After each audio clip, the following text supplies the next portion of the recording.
Honours তৃতীয় বর্ষের শিক্ষার্থীরা, অনেকদিন ধরে একটা প্রশ্ন সবার মাথায় ঘুরছে, রেজাল্ট কবে দিবে? তো আজকে আপনাদের জন্য রয়েছে একটা বড় আপডেট। জাতীয় বিশ্ববিদ্যালয়ের অনার্স তৃতীয় বর্ষ পরীক্ষার ফলাফল প্রস্তুতের কাজ প্রায় শেষ। খুব শিগগিরই রেজাল্ট প্রকাশ করা হতে পারে, আর ধারণা করা হচ্ছে চলতি সপ্তাহের মধ্যেই ফলাফল প্রকাশের সম্ভাবনা রয়েছে, অর্থাৎ 9 মে থেকে 15 মে এর মধ্যেই। আর আপনারা তো জানেন, রেজাল্ট প্রকাশের দিন ওয়েবসাইটে কি পরিমাণ চাপ পড়ে। হাজার হাজার শিক্ষার্থী একসাথে ঢোকার চেষ্টা করে, ফলে অনেক সময় সাইট কাজই করে না। তাই রেজাল্ট বের হওয়ার আগেই জেনে রাখা দরকার সবচেয়ে সহজে আর দ্রুত কিভাবে রেজাল্ট চেক করবে। রেজাল্ট দেখার মূলত দুইটা উপায় থাকবে, একটা হচ্ছে SMS এর মাধ্যমে, আর একটা অনলাইনে ওয়েবসাইট ব্যবহার করে। আজকে আমি সহজভাবে দেখিয়ে দিচ্ছি ওয়েবসাইটে কিভাবে রেজাল্ট দেখতে হবে। প্রথমে গুগলে চলে যাবে, তারপর সার্চ করবে এনইউ লেটেস্ট রেজাল্ট লিখে। সার্চ করার পর প্রথমেই যে অফিসিয়াল রেজাল্ট ওয়েবসাইটটা আসবে সেখানে ঢুকবে।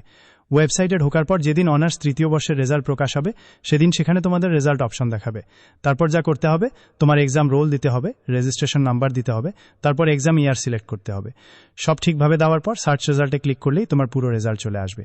শুধু পাস বা ফেল না, মার্কশিট সহ কোন বিষয়ে কত গ্রেড পেয়েছো সব বিস্তারিত দেখতে পারবে। এখন একটা গুরুত্বপূর্ণ বিষয় বলি।